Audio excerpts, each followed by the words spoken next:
Hi everyone, today we are diving into a major update that's set to transform how financial institutions in Singapore handle fraud detection and scam prevention. From mid-2025, banks will be required to implement a real-time fraud detection under a new scam prevention framework aimed at better protecting consumers from phishing scams and unauthorized transactions. Let's break down the key details from this news and what it means for all of us. The Shared Responsibility Framework, initially proposed in 2023, sets out obligations for both financial institutions and telecommunications companies to prevent phishing scams and offer avenues of recourse for victims. Under this framework, banks will need to implement real-time fraud detection systems capable of identifying unauthorized transactions linked to phishing scams. If unusual or high-risk activities such as large amounts being drained from an account in a short period are detected, banks must block these transactions until they can confirm them with the customer. Alternatively, they can notify the customer and hold the transaction for at least 24 hours to allow time for any necessary action. Banks will be given until mid-2025 to roll out these fraud detection measures. One of the critical requirements is the real-time monitoring of accounts, where more than half of the balance that exceeds $50,000 is withdrawn within a day. If banks fail to block these transactions or notify customers promptly, they will be liable to reimburse the victims in full. This is a significant shift, underscoring the authorities' recognition of the severe impact on victims if their accounts are emptied without their knowledge. Additionally, the framework introduces a waterfall approach to liability. If both a bank and the telecommunications company meet their obligations, responsibility for any financial loss will shift to the customer.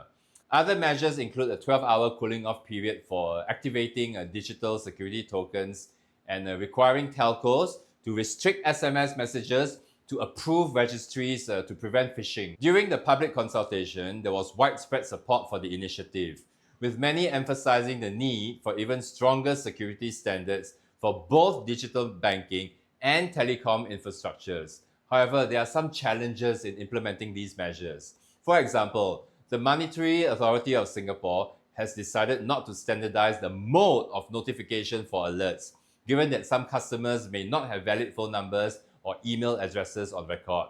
Banks will therefore be expected to use the communication channels most familiar to their customers. Moreover, while there were suggestions to remove clickable links from SMS by default, only some steps have been taken. Banks are gradually phasing out URLs in SMS, while government agencies are ensuring that any clickable links they send end with gov.sg for authenticity. The implementation of real-time fraud detection and other enhanced measures represent a significant move toward protecting consumers against scams. With cases of phishing and unauthorized transactions on the rise, the new framework is a much-needed response to strengthen the financial system's defenses. The requirement for banks to take immediate action when large transactions are flagged is crucial, as it reduces the window of opportunity for fraudsters to exploit loopholes. The initiative also raises questions about practicality and responsibility.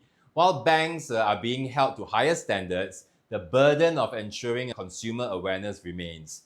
Efforts to educate the public, especially vulnerable groups like the elderly, must be intensified.